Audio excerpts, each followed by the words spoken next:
नमस्कार आप सभी लोगों को। आइए पाठ संख्या 150 की बात करते हैं। हम आपसे पहले ही कह रहे हैं कि अभी हम फलित ज्योतिष का पाठ है आप लोगों के पास जो है उपस्थित कर रहे हैं। इसके बाद गणित ज्योतिष आएगा और उसके बाद जो है फल सिद्धांत, ये सारी चीज़ें क्रम से आते रहेंगे। अब आइए अभी हम जो है 11वें भाव की बात कर रहे हैं, जो कर्म का लाभ है। जो आप कर्म करेंगे उसको लाभ कहते हैं कि ये वृद्धि का कारक होता है। अब इसमें लिखा हुआ है, थोड़ा पराशर का श्लोक है, तो इसमें लिखा लाभे से धनराशि स्थे धने से केंद्र संस्थिते। जातक का ये जो लाभेश है, यानी कि 11वें भाव में कोई भी राशि होगी उसके स्वामी को लाभेश कहते हैं।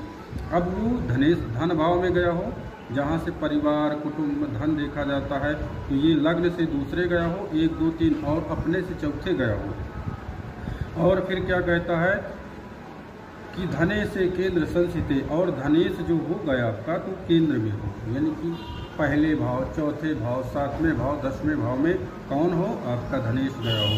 तब क्या कहता है, गुरु नाम सहिते भावे, और इसी में कहीं से भी गुरु युति हो जाए, तब कहते हैं कि गुरु नाम गुरु लाभम विनिर्सिते। तब जातक को जो है धन भाव से बहुत सारी जो है लाभ की वृद्धि होती है और बहुत ही ज्ञानवान होता है इस प्रकार का जातक। अब ये दूसरे श्लोक में कह रहा है कि लाभेश से विक्रमे भावी, यानी कि लाभेश जो है आपका विक्रम भाव कहते हैं, तीसरे भाव का, पराक्रम भाव के में आपका लाभेश गया हो और विक्रमे भावे शुभ ग्रह संबंधित, साथ में इसमें शुक्र या गुरु की युति हो।